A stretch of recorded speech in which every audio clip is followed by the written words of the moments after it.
Halo Sobat Dunia Seribu Besar, semoga Sobat selalu diberi kesehatan, panjang umur, dan rizki yang melimpah, amin. Sebelum masuk ke alur ceritanya, jangan lupa dukung channel ini ya dengan klik subscribe, like, komen, dan share, terima kasih. Mari kita lanjutkan perjalanan, Li Qiye. Pada hari kedua setelah Terra King tiba di benteng, banyak ahli tiba-tiba menerima perintah ilahi. Sebuah konvensi dari berbagai ras sedang berlangsung di benteng. Berita mengejutkan ini menyebar ke seluruh kota seperti badai. Konvensi berbagai ras. Banyak tokoh besar yang ketakutan setelah menerima perintah ini, sudah lama tidak diadakan. Kali terakhir adalah sebelum Kaisar Abadi Yin Tian naik tahta. Bahkan nenek moyang pun kaget, tidak ada sembarang orang yang bisa mengadakan konvensi ini, apa alasan kali ini? Siapa yang memenuhi syarat untuk memimpin pertemuan ini? Berita lain menjawab pertanyaan khusus ini, putra Dewa Laut dan wakil nenek-nenek moyang para penjahat, mereka mampu memimpin konvensi berbagai ras. Beberapa tokoh besar kejutan dan kegelisahan, apakah badai akan datang sekarang? Benar, badai akan datang. Semua musuh kita, roh menawan, penjahat, dan iblis laut harus dibasmi. Roh surga harus memiliki kaisar berikutnya. Deklarasi ini menggemparkan masyarakat. Generasi muda belum pernah mendengar hal ini, jadi mereka bertanya dengan bingung, konvensi macam apa ini? Seorang senior menjelaskan, ada 2 poin utama dalam konvensi ini. Pertama, semua ras bisa berpartisipasi. Kedua, mengatasi masalah roh surga. Konvensi ini sangat megah dan penting. Secara umum, orang-orang yang kurang berpengaruh hanya bisa duduk di pinggir lapangan dan menonton tanpa bisa mengambil keputusan. Petik 2. Mereka akan membahas semua hal besar di roh surga. Tentu saja, keputusan akhir ada di tangan raksasa di balik pintu tertutup, mereka akan mengumumkan hasilnya kepada semua orang di konvensi. Seorang junior menjawab, jadi garis keturunan seperti kita hanya akan menjadi pendengar. Senior itu mengangguk, ya, tidak banyak orang yang benar-benar dapat mengambil keputusan di konvensi ini. Peserta lainnya hanya ada di sana untuk mendengarkan resolusi untuk menghindari masalah saat menerapkan keputusan ini dan untuk mengurangi konflik lebih lanjut antar ras. Biasanya, keputusan yang dibuat di sana dapat mempengaruhi seluruh roh surga. Petik 2. Misalnya, Dewa Laut Litodidae. Setelah pertempuran di Warcliffe, posisinya dibentengi. Setelah itu, diadakan berbagai konvensi ras dan iblis laut, penjahat, dan roh menawan mengakui statusnya. Sejak saat itu, tidak ada lagi garis keturunan yang mencoba bersaing dengannya dengan mencuri trident. Oleh karena itu, dia mampu melenyapkan segala rintangan dan menjadi dewa laut berikutnya. Kalau begitu, apa tujuannya? Junior itu sangat penasaran. Seniornya tidak menjawab kali ini dan menjawab, Ego King, konvensi berbagai ras akan segera dimulai, apakah kamu ingin mendengarkannya? Setelah mendengar berita ini, Xiao Xiao segera memberitahu Li Qiye dan tersenyum ceria, saya mendengar putra Dewa Laut dan wakil leluhur para pengkhianat yang bertanggung jawab. Sepertinya mereka akan mencintaimu. Konvensi berbagai ras, lebih seperti konvensi berkemah. Li Qiye tersenyum, yang terbaik adalah jika mereka ingin bersekongkol melawanku sehingga aku bisa membunuh mereka sekaligus. Dengan begitu, masalah yang ada akan lebih sedikit. Su Yonghuang mengingatkannya, saya khawatir musuh ingin Anda melakukan hal itu. Mereka sedang menggali lubang dan menunggu Anda untuk melompat ke dalamnya sehingga mereka dapat menjadikan Anda musuh semua ras di roh surga. Setelah beberapa hari pemulihan, lukanya jauh lebih baik. Li Qiye tertawa ketika menjawab, jadi bagaimana jika ini adalah jebakan? Tidak ada yang lebih baik. Hanya ada lebih banyak musuh. Bunuh 100.000 dan mereka akan mengira mereka masih bisa bertarung. Bunuh 1 juta orang dan mereka masih berpikir bahwa ada peluang untuk membalas. Namun, jika Anda membunuh miliaran orang, seluruh roh surga akan tutup mulut. Keheningan akhirnya akan datang. Ini hanya beberapa balapan. Tunggu saja sampai saya memulai pernikahan, orang-orang akan segera mengetahui pihak mana yang benar. Patuhi aku dan hidup, tidak taat padaku dan mati. Mereka yang menghalangi jalanku akan dibunuh tanpa ampun. Tidak masalah jika darah menenggelamkan seluruh dunia ini. Dia tersenyum lembut saat ini. Itu sangat kontras antara senyumnya yang lembut dan isi pidatonya yang kejam. Xiao Xiao, yang hanya ingin menggodanya, merasa merinding setelah mendengar penjelasannya. Dia percaya bahwa dia tidak hanya berbicara untuk bersenang-senang, ini adalah niatnya sejak awal. Su Yonghuang tidak bisa berbuat apa-apa selain tersenyum kecut. Dia sudah terbiasa dengan kemarahan Li Qiye yang membantai. Dalam sepersekian detik ini, dia mengangkat alisnya dan berkata kepada Yonghuang, "Kamu ingin membunuh Seashil, kan? Dia pasti akan menghadiri konvensi ini, jadi ini adalah waktu Anda untuk bersinar." Xiao Xiao menambahkan, Tuan Keong yang ketakutan itu mungkin ada di sana untuk melindunginya.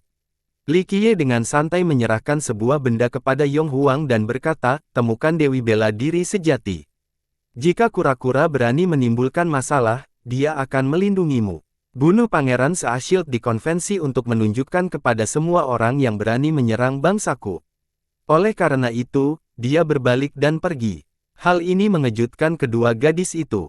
Setelah menenangkan diri, Yonghuang meninggikan suara, "Mau kemana? Aku akan menemui seseorang. Seperti yang kubilang tadi, jangan tunggu aku. Jika aku tidak kembali, kembalilah ke rumahmu." Dia menghilang ke langit sebelum menyelesaikan kalimatnya. Sebuah bayangan melintasi langit kota. Itu sangat cepat sehingga tidak ada yang bisa mendeteksinya. Namun, Li Qiye segera mengejar bayangan ini. Dia bisa melintasi alam dengan memanfaatkan kecepatan tak terukur dari soaring immortal fisik miliknya. Akhirnya, dia bisa mengejar ketinggalan. Itu adalah wanita yang sama yang melayang dalam tidur. Sepertinya dia berjalan lambat, tapi kecepatannya luar biasa. Dia tampak seperti peri berjalan dengan postur yang indah, benar-benar kesedihan kerajaan. Wanita seperti peri ini mendarat di puncak dan berbalik untuk menatap Li Qiye dengan dingin. Li Qiye juga berhenti dan membekukannya. Dia berkata, "Aku sudah menunggumu." Dia bertemu dengan ketidakpedulian tak acuh dan keheningan yang sama seperti terakhir kali. Dia tersenyum pahit setelah melihat ini, "Saya tahu ini semua salah saya, tapi apapun yang terjadi, saya harap kita bisa mengakhiri ini sehingga Anda dapat menutupnya sebelum saya pergi." Memperbaiki. Sebuah pedang meninggalkan sarungnya dan menyentuh tenggorokan Li Qiye. Jika dia bergerak sedikit saja, itu akan langsung menembusnya. Li Qiye tidak panik sama sekali. Dia perlahan menutup matanya dan menghela napas, "Jika membunuhku bisa menghilangkan kebencian di hatimu, silakan saja. Aku tidak akan membuatmu marah bahkan jika kamu memotongku menjadi beberapa bagian." Kamu mengembangkan fisik kematian. Pada akhirnya, dia akhirnya berbicara dengan suara surga yang abadi. Meski niatnya dingin, namun tetap sangat enak di telinga. "Ya, kamu sangat memahamiku." Li Qiye terkekeh tanpa bersembunyi apapun. Dia dengan dingin berkata, "Mengerti kamu. Jika aku melakukannya, aku tidak akan tertipu olehmu." Dia berpikir sejenak sebelum membuka mulut untuk berbicara. Namun, dia menyelanya, "Kamu tidak boleh mengatakan itu semua demi saya. Saya tahu Anda akan mengungkapkan. Karena Anda selalu punya alasan. Sebagai guru kaisar abadi, kamu selalu memberikan alasan yang sempurna." Dia dengan sungguh-sungguh berkata, "Pertama-tama, saya akui bahwa saya telah menipu Anda. Kedua, percaya atau tidak, saya hanya berharap Anda terus hidup. Aku sudah berjanji pada ayahmu bahwa selama aku masih hidup, tidak ada yang bisa membunuhmu, tidak apa-apa jika kamu tidak percaya padaku." Dia dengan dingin bertanya, "Kamu pikir aku akan mati? Apakah kekalahanku begitu pasti di matamu?" Dia tersenyum masam, "Aku mengenalmu, tapi aku lebih mengenalnya. Apakah hubungan kalian berdua bisa selamat?" Dia membalas, "Jadi, Anda memilih dia. Aku tidak memilihnya." Dia dengan tulus berkata, "Ketika Dao tak terpecahkannya mencapai penyelesaian, saya tahu bahwa dia dapat menekan keabadian itu sendiri, tidak ada yang bisa dihentikan, termasuk kamu. Bahkan ketika menghadapi rintangan yang mustahil, apakah Anda akan berhenti?" Dia tidak menjawab kali ini dan hanya memantulkannya. "Kamu tahu bahwa kamu tidak akan mundur dan aku juga mengetahui hal ini." Dia menyeringainya dan langsung menyatakan, "Dalam pertempuran terakhir, hanya ada satu hasil, kematianmu. Jadi aku harus berterima kasih padamu karena telah menyelamatkanku. Akulah yang salah." Dia menatap dengan mata sedingin es. "Tidak, ini salahku." Dia tersenyum pahit ketika menjawab, "Semua orang mengatakan bahwa saya dapat mengendalikan segala sesuatu dan kemurahan alam semesta itu sendiri, tetapi saya juga terkadang tidak berdaya. Pada akhirnya, saya bertanggung jawab penuh atas apa yang terjadi. Butuh beberapa waktu sebelum dia akhirnya menjawabnya dengan suara tanpa simpati, menurutmu lebih baik aku hidup. Hidup seperti ini lebih buruk daripada mati di medan perang. Li Qiye memaksakan sebuah senyuman dan akhirnya menjawab, saya mengerti, itu sebabnya saya berhutang budi padamu. Aku berdiri di sini untuk menebusnya padamu. Kembali ke era Ming kuno ketika kamu masih seorang gadis kecil, aku secara pribadi menyegelmu dari dunia sekuler, berharap kamu dapat menjalani kehidupan bahagia di waktu yang lebih baik. Saat itu, aku berjanji pada ayahmu bahwa selama aku masih di 9 dunia, tidak ada yang bisa mengambil nyawamu. Sayangnya, Anda muncul pada awal generasi itu dan berakhir seperti ini. Aku telah menyakitimu. Dia menghela nafas tanpa daya pada saat ini. Setelah mengatakan itu, dia menatap langsung ke matanya dan dengan sungguh-sungguh berkata, dulu, aku tidak suka pergi ke Heaven Spirit, tapi sekarang, aku di sini sebagai Li Qiye untuk memenuhi hal itu selama kamu menginginkannya, itu, aku bisa menebusnya. Dia dengan dingin menyorotinya, maukah kamu mengakui kehendak surga? Dia menatap jauh ke dalam matanya dan mengangguk, ya, aku bahkan akan mengakui kehendak surga. Jika kamu ingin menjadi kaisar abadi, generasi ini akan menjadi milikmu. Setelah beberapa waktu, dia menjawab tanpa emosi, saya tidak membutuhkan siapapun untuk memberikan posisi itu kepada saya. Jika aku menginginkan posisi itu, aku akan menyapu semua hal dan naik ke atas diriku sendiri. Tahtaku tidak membutuhkan dukunganmu. Aku tahu, kamu selalu sombong seperti ini, tidak pernah mau sujud. Dia hanya bisa tersenyum tipis. Setelah sekian lama, dia melanjutkan pembicaraan, saya tidak menginginkan kehendak surga atau tahta. Jika Anda ingin berbaikan dengan saya, caranya cukup sederhana. Berhenti dan tetap di sini, ini sudah lebih dari cukup. Li Qiye mulai memikirkan kata-katanya dengan tenang. Pada akhirnya, dia mendongak dan berkata, kamu harusnya tahu bahwa aku tidak bisa melakukan itu, tidak peduli zaman apa, saya tidak akan pernah berhenti. Saya akan terus bergerak maju hingga akhir dunia dan berjuang sampai nafas terakhir saya. Tidak ada yang bisa menahanku. Dia tidak terpengaruh oleh kata-katanya, seolah-olah dia mengharapkan tanggapan ini. Meskipun demikian, dia tetap bertanya, apakah tidak ada? Saya bisa menyampaikannya untuk hal lain, seperti kehendak surga. Meskipun mengetahui bahwa saya harus berjuang sampai akhir, saya masih bisa memberikannya kepada Anda dan terus melanjutkannya. Dia dengan tenang membiarkan dia menatap ke dalam hatinya, namun, berhenti pada sesuatu yang tidak akan pernah saya lakukan. Saya tidak akan pernah mundur, tidak di masa lalu, sekarang, atau masa depan. Hati Daoku tidak akan pernah goyah kecuali aku tidak ada lagi di dunia ini. Dia berbicara dengan nada suram, saya tidak pernah menceritakannya dalam hidup Anda. Li Qiye menyatakan dengan serius, bukan hanya kamu, aku tidak membuat mengerjakannya dalam hal ini. Ini bukan karena cintaku tidak cukup dalam, tapi karena inilah tujuan utamaku dalam hidup. Tampaknya, tidak masalah apakah aku Li Qiye atau Dark Crow, semuanya akan terasa tidak berarti. Aku tahu kamu akan mengatakan sesuatu seperti ini. Percakapan sejauh ini tidak memperbaiki suasana hati. Dia dengan lembut menghela nafas, ini semua salahku. Kamu, Suer, dan Wenxin adalah sama. Saya tidak akan berhenti karena Anda, mereka, atau orang lain. Aku adalah aku, seekor kupu-kupu yang terbang menuju nyala api. Saya tidak akan pernah berhenti sampai final atau mati. Saya bersyukur bisa bertemu dengan kalian semua yang telah membuat hidup saya semakin cemerlang. Saya hanya bisa mengatakan itu. Saya terlalu egois. Dia menyimpulkan dengan senyum pahit. Pergi. Akhirnya, dia perlahan berbicara, saya bukan wanita yang pemarah, saya tidak membutuhkan Anda untuk berbaikan terlepas dari apakah Anda berhutang atau tidak. Jantungnya berdebar saat dia melihat wanita yang berdiri begitu dekat dengannya dan mau tidak mau mengulurkan tangan untuk menyentuh lembut wajah cantiknya. Saat ini, gambaran masa lalu muncul kembali di pikiran. Pada saat itu, dia adalah seorang pemuda yang gegabah dan kejam bernama Li Qiye yang mengandalkan bakatnya sendiri dan memandang rendah orang lain sementara dia adalah seorang wanita yang terjebak dalam cinta. Seseorang yang sombong seperti dia masih bisa begitu lembut dan cantik. Mengingat adegan intim menggugah hati. Bahkan keberadaan seperti dia yang telah lama melupakan apa itu rasa sakit kini terasa sedikit menusuk. Dia memintanya, "Selamat tinggal, Yuer kecilku. Jika saya kembali dengan kemenangan, kita bisa bertemu lagi. Jika saya mati, Anda mungkin harus menemukan dan menguburkan tubuh saya suatu hari nanti." Dia perlahan menutup matanya. Air mata seperti mutiara muncul di sudut matanya dan mulai menetes ke pipinya.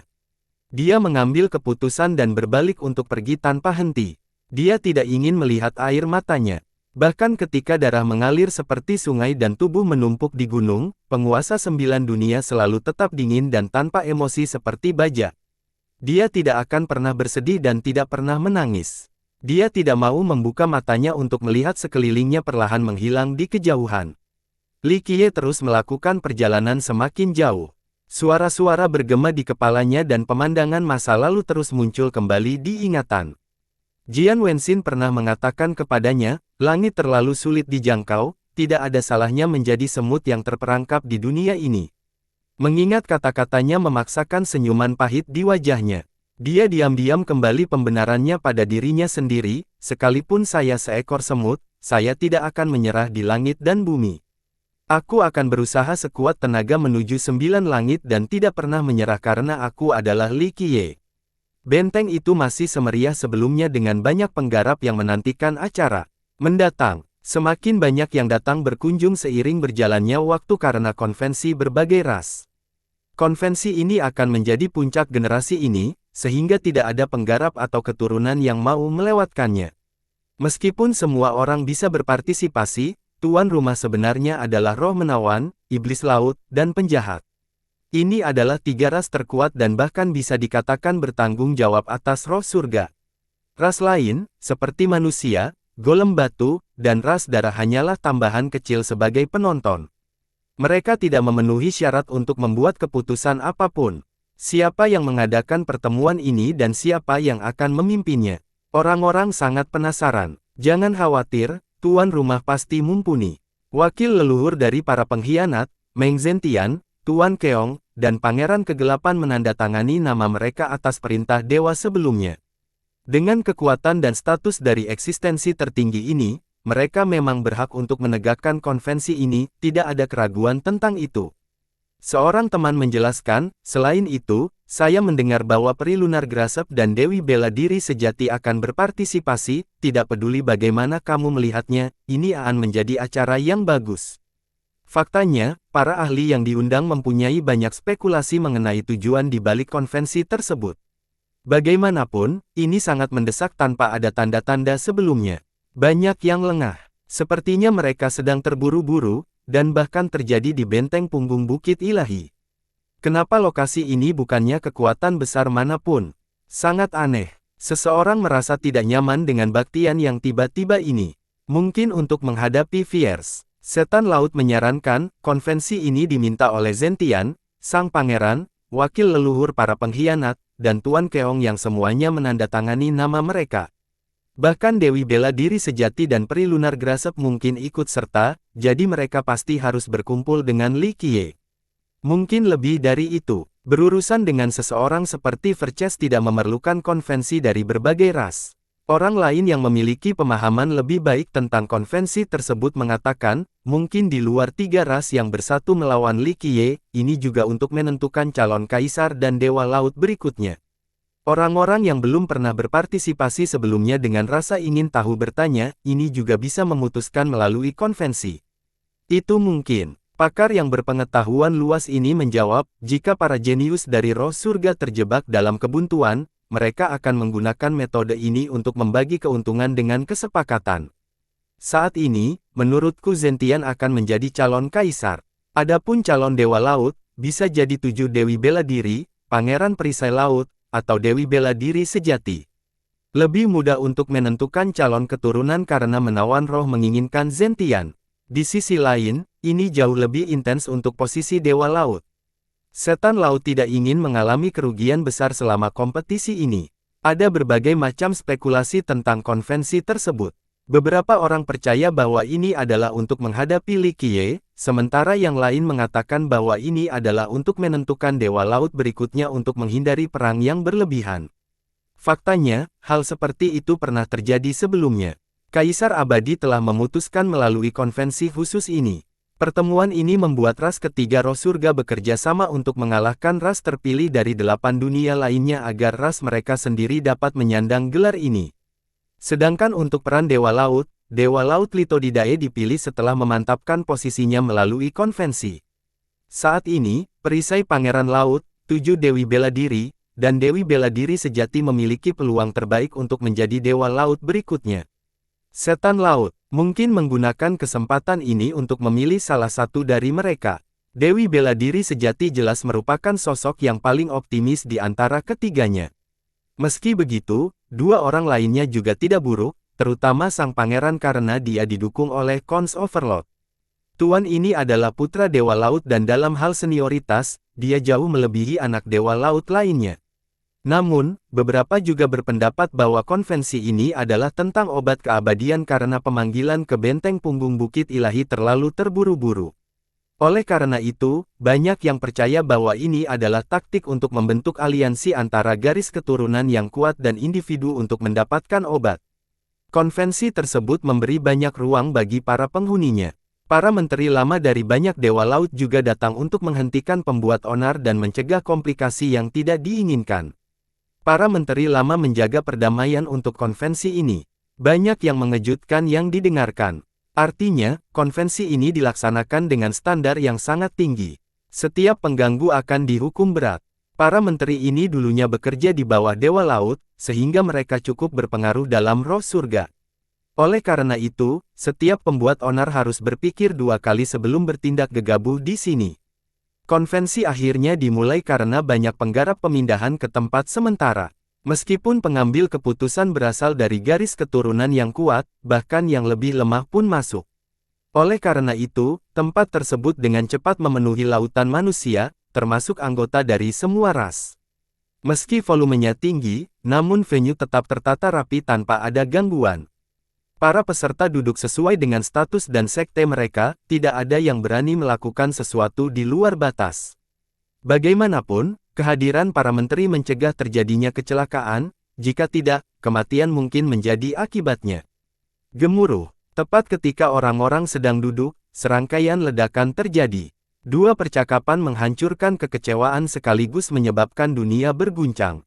Mereka menetap bersama dan berlayar ke tempat tersebut. Semua orang menjadi terengah-engah oleh aura yang datang dari mereka. Seseorang berteriak setelah melihat gerbong, Meng Zentian dan Pangeran Kegelapan ada di sini. Zentian masih memancarkan aura yang mampu menekan langit dengan cincin dewa yang keluar dari tubuhnya. Masing-masing cincin ini mengeluarkan tekanan yang tidak terputus. Keretanya ditarik oleh setengah burung Phoenix dengan leluhur api merah yang memegang kendali. Adapun Pangeran Kegelapan, gerbongnya benar-benar hitam dan sepertinya terbuat dari logam kuno. Kereta itu sendiri mengeluarkan hawa dingin yang langsung menusuk ke tulang. Sang pangeran menjadi terkenal sejak lama. Meski berkarakter kuno, ia tetap terlihat sangat muda dengan mahkota hitamnya.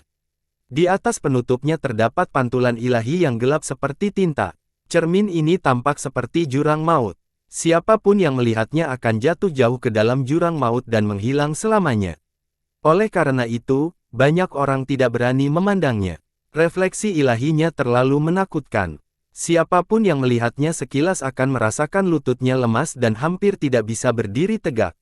Setelah sampai, keduanya menuju paviliun masing-masing. Seluruh tempat dibuat dalam bentuk kipas. Bagian paling atas memiliki 3 singgasana kerajaan terpisah yang diperuntukkan bagi Dewa Laut, Ayah Pohon, dan Kaisar Abadi. Tentu saja ketiga insan ini tidak hadir hari ini, kursinya hanya sekedar formalitas. Di bawah ketiga tahta kerajaan ini ada deretan paviliun terapung di udara. Mereka bersatu untuk membentuk aula besar. Hanya karakter dengan level yang sama dengan Meng Zentian dan Pangeran yang memenuhi persyaratan untuk berada di sana. Mereka adalah para pengambil keputusan utama dalam konvensi ini, para ahli tertinggi. Lebih jauh ke bawah ada deretan kursi yang diperuntukkan bagi para pembudidaya dari seluruh dunia. Beberapa saat setelah keduanya tiba, seorang pria parubaya mendarat dari langit. Kemunculannya menandakan gambaran aneh tentang pepohonan yang tumbuh di udara dengan dedaunan yang tak terhitung banyaknya. Hal ini memberi tempat tersebut semangat baru. Tentu saja itu adalah Terra King. Ia tidak menyatukan auranya sama sekali, sehingga fenomena visual selalu menemaninya. Banyak yang terkejut melihatnya berjalan memasuki venue dengan postur yang begitu tegas. Lagi pula, ada banyak karakter penting di sini sementara dia tidak dikenal. Ini merupakan pertunjukan yang luar biasa. Namun, hal yang tidak dapat dipercaya terjadi. Para menteri lama memimpin dan mengizinkannya memasuki salah satu paviliun juga. Agar memenuhi syarat untuk duduk di paviliun seperti Zentian dan sang pangeran, siapa sebenarnya dia? Banyak yang kaget melihat pemandangan ini. Bagaimanapun, hanya tokoh-tokoh berpengaruh yang mampu tinggal di gedung-gedung itu. Namun, pria parubaya bernama Terra King ini mampu melakukannya, tidak ada yang bisa menebak identitas aslinya. Bahkan Dewa Raja dari generasi sebelumnya pun tidak mengenalnya. Seseorang yang sangat berpengetahuan menutup dadanya untuk menjamin bahwa Terra King bukanlah karakter terkenal sama sekali. Dia pasti tidak pernah menunjukkan wajahnya kepada dunia sebelumnya. Tim lain datang setelahnya. Mereka semua memiliki aura luar biasa dengan energi darah yang melonjak. Siapapun yang akan mundur sebelum pasukan perkasa datang dari kejauhan. Itu dipimpin oleh seorang lelaki tua dengan rambut pucat. Dia gemetar saat berjalan di jalan, jadi Pangen Seashield membantu. Meskipun dia adalah seorang jenius kontemporer yang terkenal, dia tetap memiliki sikap yang sangat hormat di hadapan lelaki tua ini. Ada cahaya suci di belakangnya. Meski tidak mengerahkan keilahiannya yang tak terpecahkan, ada bayangan yang berdiri di sana. Itu jauh dan tak terlihat seolah-olah letaknya jauh di angkasa. Namun demikian, hal itu pasti hadir di belakang orang tua itu. Karena bayangan ini, siapapun akan merasa ketakutan saat berdiri di depannya. Beberapa setan laut bahkan berlutut saat melihatnya. Pangeran Keong Ilahi ada di sini. Bahkan generasi yang lebih tua pun berbicara dengan hormat setelah melihat lelaki tua itu. Ini adalah Khons Overlord, dan bayangan di belakangnya adalah Khons Sigat. Setan laut sedang menyembah Dewa Laut Tua. Tuannya juga dibawa ke sebuah paviliun karena dia memenuhi syarat untuk berada di sana dalam hal status dan posisi. Bahkan Meng Zentian, Pangeran Kegelapan, dan Raja Terra berdiri menyambutnya. Menyenangkan sekali, sepertinya aku datang tepat waktu. Sebuah suara santai terdengar tidak lama setelah Tuan mengambil tempat duduknya. Kata-kata ini segera menarik perhatian yang tak terhitung jumlahnya. Yang paling ganas ada di sini. Seseorang berteriak sambil melihat pemuda dengan senyum riang di wajahnya. Li Qiye dengan gembira berjalan ke tempat tersebut, tidak ada setan laut yang berani berhenti untuk memilih. Orang-orang yang bertanggung jawab bahkan membimbingnya ke area tempat manusia itu duduk. Sangat mendominasi, dia benar-benar berani datang bahkan dalam keadaan seperti itu. Baik teman maupun musuh berbicara dengan penuh kekaguman. Ada rumor yang mengatakan bahwa konvensi ini dimaksudkan untuk berkumpul dengan Li Qiye. Ditambah lagi, karena para ahli terkemuka yang memimpinnya, siapapun yang datang akan dirugikan. Orang-orang mengira karena ada begitu banyak musuh di sini, Li Qiye mungkin tidak akan muncul. Ada risiko mereka bekerja sama untuk membunuh di sini. Siapa sangka dia akan datang. Sendirian juga, mengetahui ada harimau di gunung namun dia tetap naik. Keberanian dan tekad ini memang layak untuk merebut tahta. Dewa Raja Iblis Laut menjadi penggemar Li Qiye. Li Qiye masuk dan tersenyum pada semua orang. Dia dengan santai berjalan masuk seolah-olah ini adalah tamannya sendiri. Meng Zentian, Pangeran Kegelapan, Raja Terra, dan Tuan Keong juga memandangnya dari paviliun mereka dengan kilatan di mata mereka. Namun, mereka semua adalah orang-orang besar yang berpengaruh dan terkenal. Terlepas dari keluhan mereka di masa lalu, mereka tetap tenang dalam situasi ini. Li Qiye melihat sekeliling dan berkata, begitu banyak yang datang. Alangkah baiknya jika semua orang ada di sini, saya dapat mengambil kesempatan langka ini untuk mengatasi semua keluhan masa lalu, tidak perlu bolak-balik. Nada suaranya yang arogan membuat semua orang terengah-engah. Banyak yang tidak bisa tidak memuji dia dalam pikiran mereka. Seorang ahli perlahan memuji, bocah ini sombong dan sombong sampai ke tingkat yang gila. Semua orang tahu tentang perseteruan antara Zentian dan Li Qiye. Dengan semua musuhnya di sini, dia tetap tidak terganggu dan bahkan memprovokasi mereka. Siapapun yang harus mengaguminya dalam situasi ini. Rekan Daois, bagian klan manusia ada di sini. Seekor iblis laut sedang memimpin Li Qiye menuju tempat duduk manusia. Itu adalah sudut terpencil di belakang tempat tersebut seperti tempat kosong yang diperuntukkan bagi pengemis jongkok. Manusia telah lama lemah dalam roh surga dan tidak memiliki status yang layak disebutkan.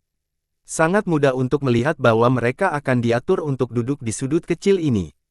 Li Qiye tidak repot-repot meliriknya sebelum berkata dengan acuh tak acuh, siapa bilang aku ingin duduk di sana? Pembudidaya manusia duduk di sana. Pemandu iblis laut memasang wajah tegas. Banyak setan laut yang tidak menyukai dan mengira sebagai musuh. Jika mereka tidak takut dengan kekuatan Li Qiye, mereka pasti sudah menyerangnya. Di mata mereka, manusia hanyalah ras kecil seperti serangga kecil. Sejak kapan mereka membiarkan diri mereka sombong? Sayangnya, Li Qiye terlalu melawan surga, tidak ada yang bisa mereka lakukan. Saya akan duduk di sana. Li Qiye melirik ke atas dan tersenyum. Itu diperuntukkan bagi 3 ras tertinggi. Setan laut menjadi agak dingin saat ini. Ada apa dengan yang tertinggi? Mereka hanya sekelompok orang lemah. Li Qiye tersenyum dan melangkah maju. Tuan, mohon tunjukkan rasa hormat. Seorang lelaki tua menghalangi. Ada diagram dewa di tubuhnya dengan puluhan ahli yang menemaninya. Jelas sekali bahwa tidak satu pun dari mereka yang lemah karena energi darah mereka yang kuat. Itu seorang menteri. Seseorang berbisik, saya mendengar total ada 8 menteri lama yang memimpin konvensi ini. Li Qiye meliriknya dan dengan datar berkata, mundur, anjing yang baik tidak menghalangi jalan. Ekspresi lelaki tua itu langsung berubah. Dia pernah bekerja di bawah Dewa Laut sebelumnya dan memiliki prestise termasyhur yang dihormati oleh semua orang. Tapi sekarang, Li Qiye langsung menunjukkan rasa jeleknya, bagaimana mungkin dia tidak menjadi marah. Pendeta tua itu meninggikan suaranya, kamu harus duduk di tempat yang seharusnya, jangan menyusahkan dirimu sendiri. Li Qiye tersenyum dan dengan santai berkata, saya akan duduk di posisi paling depan. Menteri tua itu dengan dingin berkata, paviliun itu dimaksudkan untuk 3 ras tertinggi, silakan kembali. Siapa bilang aku ingin duduk di paviliun itu? Sekelompok orang yang tidak ingin duduk sejajar dengan saya. Pergilah, letakkan tahta di depan ketiga tahta kerajaan itu dan aku akan duduk di sana. Kata-kata seperti itu membuat semua orang terengah-engah. Semua orang tahu betapa mendominasinya dia. Jika dia benar-benar ingin duduk di paviliun, pendeta tua ini tidak akan bisa melakukan apapun selain hanya menimbulkan gangguan kecil.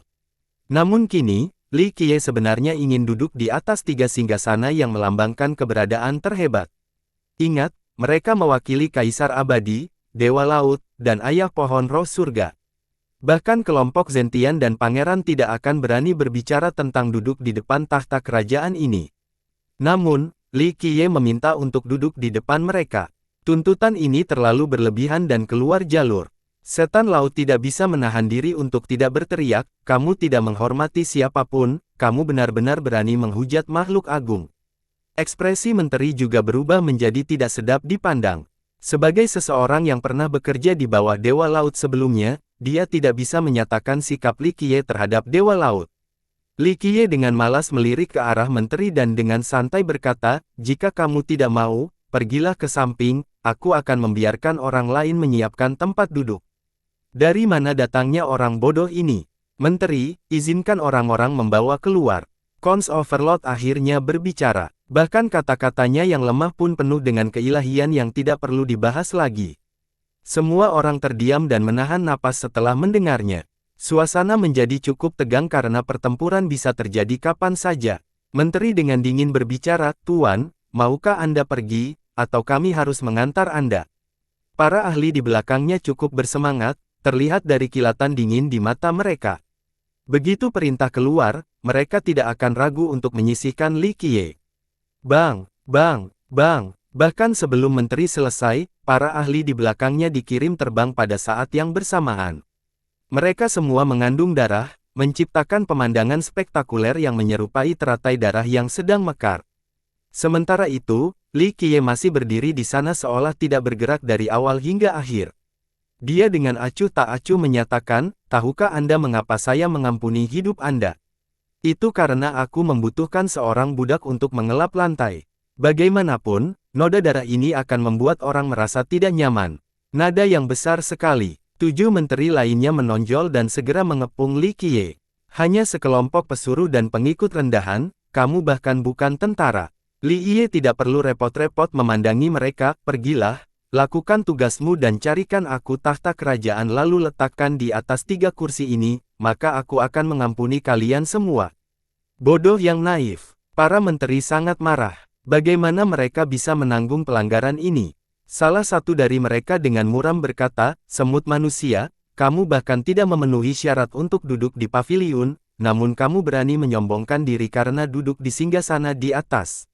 Meskipun mereka tahu betapa kuatnya dia, makhluk paling kuat seperti Cons Overlord, ada di sini di konvensi, jadi mereka tidak takut pada Li Qiye. Terlebih lagi, mereka sudah lama berpikir tidak enak dipandang mata. Siapa bilang dia tidak memenuhi syarat? Sebuah suara muncul. Itu tidak hanya enak didengar tetapi juga membawa prestise yang luar biasa. Seorang wanita perlahan masuk ke dalam. Seluruh tempat menyala karena kehadirannya. Semua mata tertuju ke tempatnya. Wanita ini tinggi dan ramping. Dia mengenakan gaun biru tua yang dengan sempurna menggambarkan lekuk tubuhnya yang indah. Dia juga memiliki selendang yang berkibar tertiup angin dan menampilkan mata yang seterang bintang. Wanita ini begitu cantik hingga bisa membuat orang lain menghela nafas takjub, seorang dewi. Ada aura laut yang menemaninya. Seolah-olah kemanapun dia pergi, ada lautan yang mengikutinya. Dia adalah putri, Dewi Laut. Ada seorang lelaki tua, berjalan tepat di belakangnya. Dia mengenakan baju besi perak dan terlihat cukup gagah sambil berdiri di sana seperti gunung yang tidak bisa didaki. Su Yonghuang, Ye Xiaoxiao, dan Sima Yujian juga berada tepat di belakang mereka. Dewi bela diri sejati. Banyak orang berteriak setelah melihatnya. Beberapa setan laut bahkan tergeletak di tanah. Kehadirannya yang mempesona merupakan pemandangan yang menakjubkan. Melihat sekali lebih baik daripada mendengar 100 kali. Ras ketiga tersebut merasakan rasa hormat bawaan setelah melihat kedatangannya. Ini adalah putri Dewa Laut bela diri sejati. Dia dianggap memiliki talenta tertinggi di antara iblis laut. Kembali ke era ayahnya, dia diterima oleh Triden juga. Semua orang mengira saat ayahnya meninggal, dia pasti akan menjadi Dewa Laut berikutnya. Saat itu, bahkan ada yang percaya bahwa dia bahkan bisa melampaui prestasi ayahnya setelah mengambil posisi tersebut. Namun, entah kenapa, dia tiba-tiba menghilang tanpa jejak dari dunia ini. Bahkan ayahnya sendiri berhenti memanas. Komentarnya kali ini membuat kelompok Zentian, yang sedang duduk di paviliun, memasukkan mata dengan perasaan tidak menyenangkan.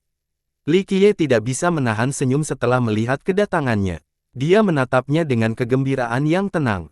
Yang mulia, para menteri langsung bersujud setelah melihatnya, tidak peduli di bawah Dewa Laut di mana mereka berada, Dewi bela diri sejati adalah seorang putri sejati. Dia berada di atas mereka dalam hal keturunan dan status. Pergilah, siapkan tahta kerajaan. Dia memerintahkan menteri dengan nada tenang namun tegas. Ekspresi para menteri berubah setelah mendengar ini. Mereka sama sekali tidak mengharapkan hal ini. Semua orang di tempat tersebut juga tercengang, terutama para iblis laut yang menganggap hal ini tidak dapat dipercaya.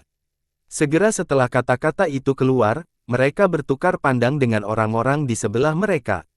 Beberapa bahkan percaya bahwa mereka salah dengar. Bagi para iblis laut, kedatangannya merupakan peningkatan prestise ras mereka. Dengan Cons Overlord dan dia di sini, ras iblis laut memiliki kehadiran yang lebih besar. Jadi, mereka awalnya sangat bersemangat. Tapi sekarang, dia sebenarnya membela Li Qiye, dia jelas berada di sisinya. Pergantian peristiwa yang tiba-tiba ini membuat semua orang tercengang. Setan laut menjadi konyol dan tidak bisa bereaksi dalam waktu lama. Menteri yang bersujud tidak dapat menahan diri untuk berkata, "Yang mulia, mohon tenang kembali. Jika kalian semua tidak mau, aku tidak akan memaksamu." Dia dengan santai memberitahu lelaki tua di sebelahnya, "Semua bela diri, letakkan tahta kerajaan di atas 3 kursi kerajaan itu." Semua bela diri. Seorang teladan iblis laut terkagum-kagum dan berteriak, dia adalah jenderal yang maha bela diri, jenderal terkuat dari Dewa Laut bela diri sejati. Dia masih hidup." Semua orang menarik napas dalam-dalam setelah mendengar ini. Bahkan kelompok Zentian menjadi serius ketika mereka menatap lelaki tua di sebelah Dewi. Jenderal yang maha bela diri, dia dulunya adalah seorang jenius yang sombong dari ras kita. Setelah kalah dari Dewa Laut bela diri sejati, dia memutuskan untuk bergabung dengan Panji Dewa Laut dan melakukan banyak eksploitasi termasyur. Ada rumor yang menyatakan bahwa dia hanya kalah tipis dengan Dewa Laut.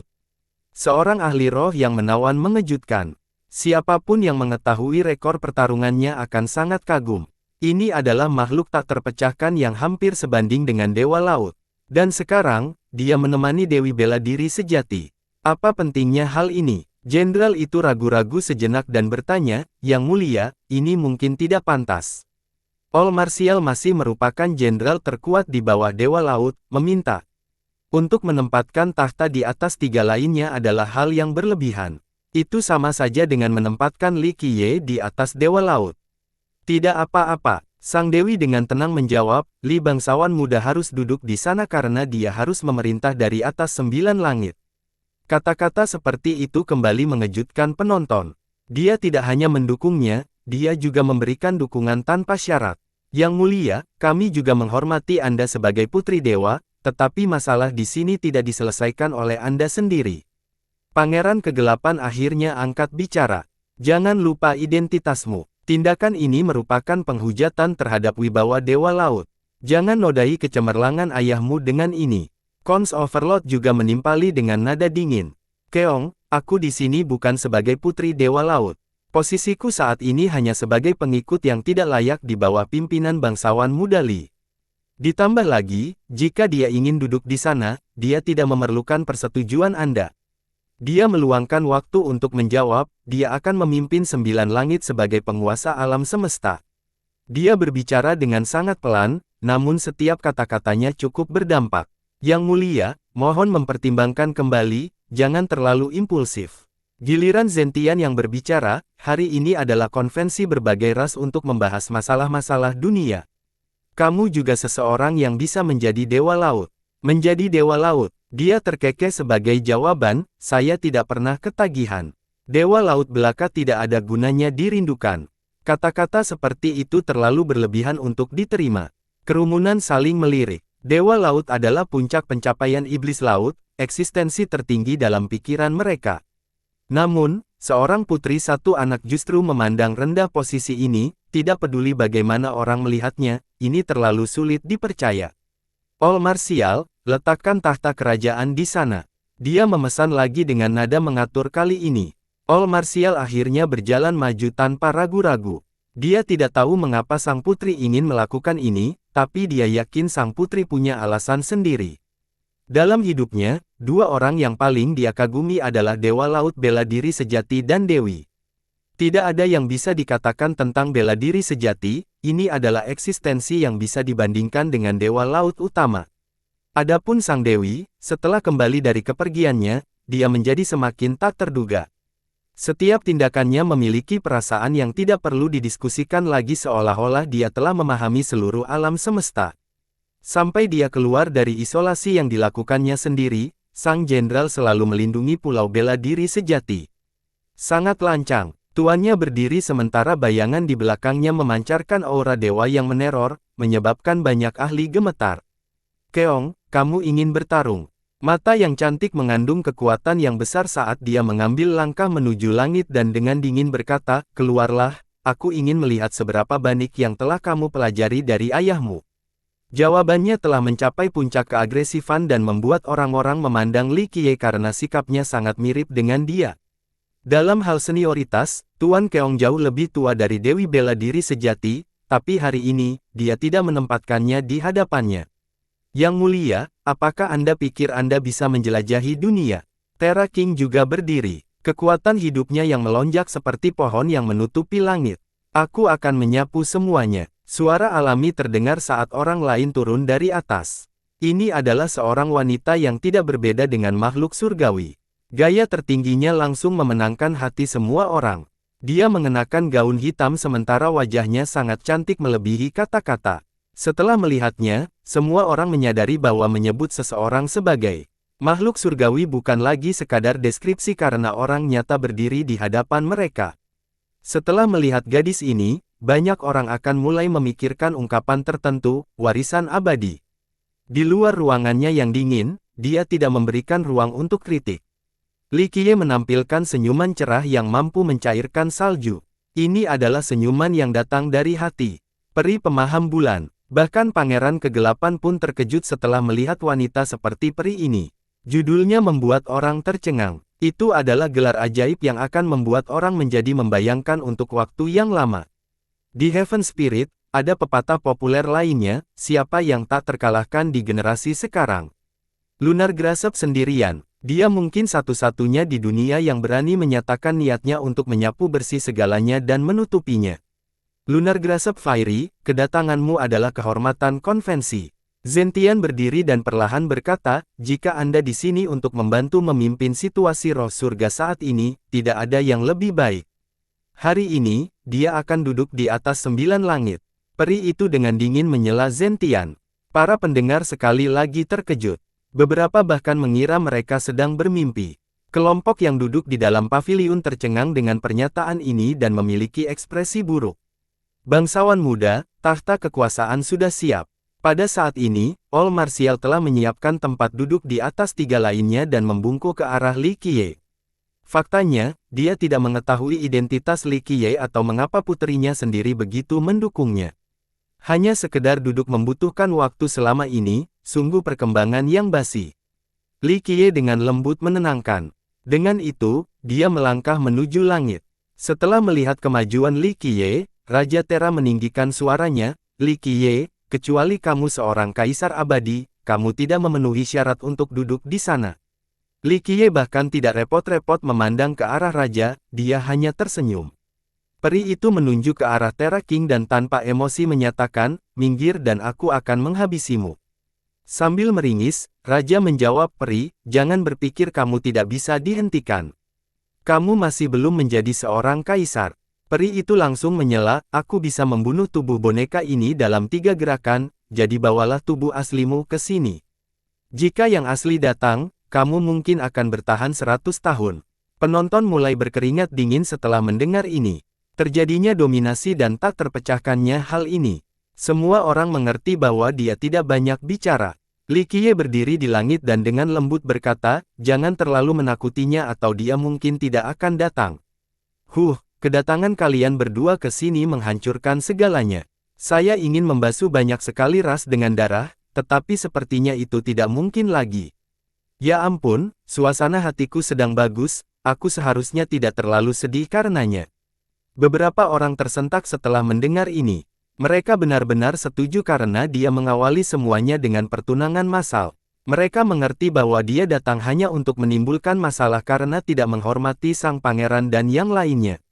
Li Qiye, yang melayang di udara, perlahan mengulurkan tangan dan tersenyum, Ruonan, ikut aku naik tahta. Dewi bela diri sejati tersenyum dan memegang lengan Li Qiye. Keduanya kemudian berjalan menuju tahta kekuasaan. Semua orang tertarik saat menonton Li Qiye. Membiarkan Putri Dewa Laut membantu naik tahta, seberapa mendominasikah hal ini? Siapa lagi di dunia ini yang berani melakukan hal seperti ini di luar Dewa Laut? Tidak ada yang tahu mantra macam apa yang dia miliki untuk membuat sang dewi mendengarkannya dengan penuh hormat. Di hadapan semua gambaran, dia akhirnya mencapai tahta di atas. Tahta kerajaan. Dia duduk dengan sikap acuh tak acuh dan alami seolah-olah tempat ini selalu diperuntukkan baginya. Semua orang segera menahan napas sambil melihatnya menjulang di atas orang lain. Mereka sangat kagum dengan pemandangan ini. Bahkan sebelum para ahli terkemuka seperti sang pangeran, Zentian, dan sang penguasa, Li Qiye tidak mempedulikan satu kata pun dari mereka. Dia secara tirani naik tahta dan memandang ke bawah ke 9 langit. Siapa lagi yang bisa melakukan ini di surga roh? Dia dengan santai duduk di sana dan terlalu malas untuk melirik kelompok Zentian. Ekspresi kelompok ini sangat tidak sedap dipandang. Tindakan Li Qiye tidak hanya menekan momentum mereka, tapi juga menunjukkan pelanggaran yang terang-terangan. Mereka adalah 4 ahli terkemuka, namun Li Qiye memperlakukan mereka seperti udara. Bahkan Zentian, yang telah menguasai pengendalian diri, menjadi marah. Jika bukan karena Dewi bela diri sejati dan peri Lunar Grasp yang mendukungnya, mereka akan melakukan pemindahan untuk membunuh. Di mata mereka, meskipun Li Qiye kuat, dia tidak akan bisa melarikan diri dari mereka yang berempati.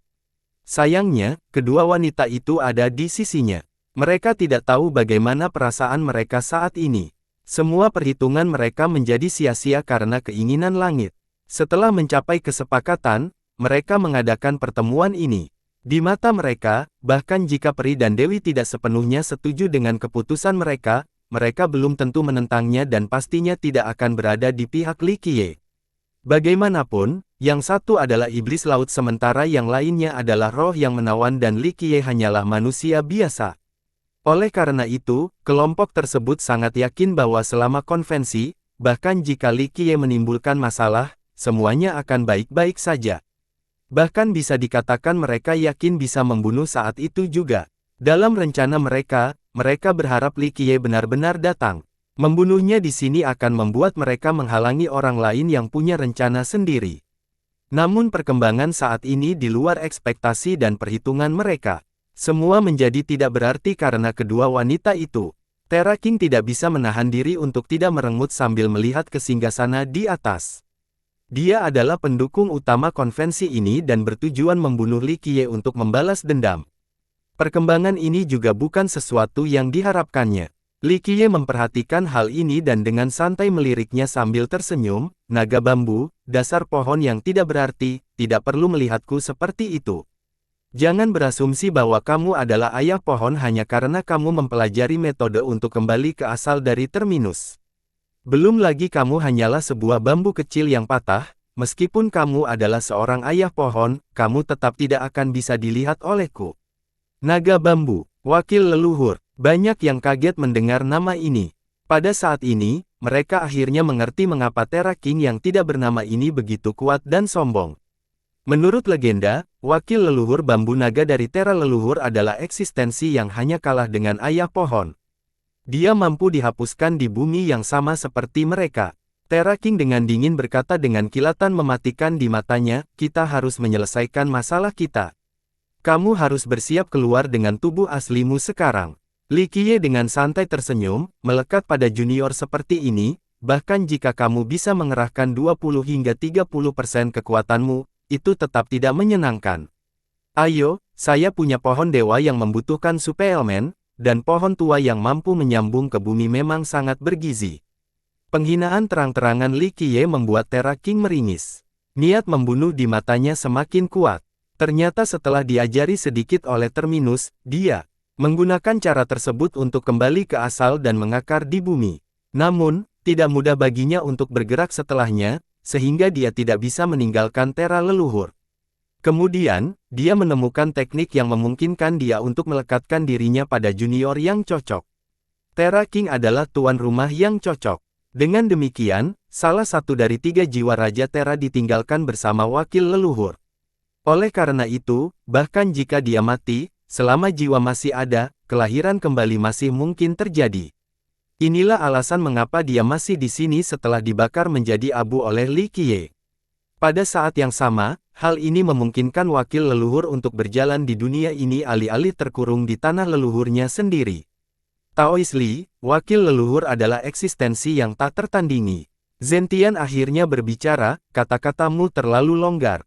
Li Qiye melihatnya dan memutar, sembrono. Aku selalu diam seperti ini, kamu punya masalah. Zentian terkekeh sebagai tanggapan, saya selalu menganggap Anda sebagai lawan yang terhormat, sangat mempermalukan Anda dan sombong seperti ini. Seorang kaisar abadi adalah penguasa 9 dunia, bagaimana mungkin seseorang bisa? Oke, jangan masam aku. Li Qiye memotongnya, dangkal dan sombong.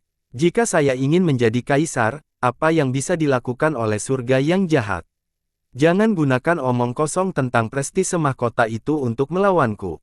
Petik 2. Zentian, jika kamu menginginkan kehendak surga, lakukan saja kerja keras, tidak perlu mempertahankan penampilan tertentu sepanjang waktu. Berhentilah pelacur menjadi namun tetap menuntut plakat kehormatan. Takong jauh lebih baik darimu dalam hal ini. Setidaknya, dia tidak sepertimu yang mulai bersembunyi hanya karena pernyataan Raja Naga, pasukan kecil yang bermain-main namun masih berani menyebut dirinya penindas surga. Tidak mengetahui batas kemampuanmu sendiri. Meskipun kaisar kalah berkali-kali dalam hidupnya, dia tetap berani melangkah maju tanpa mengubah tujuan awalnya. Ini adalah kualitas yang harus dimiliki semua kaisar. Bersikap dangkal dan sombong tidak masalah, selama Anda memiliki hati yang tidak berubah, Anda akan memenuhi syarat untuk bersaing memperebutkan kehendak surga. Seseorang yang ragu-ragu dan meremehkan seperti Anda tidak akan pernah menjadi seorang kaisar terlepas dari bakat Anda. Oleh karena itu, Li Qiye mencibir.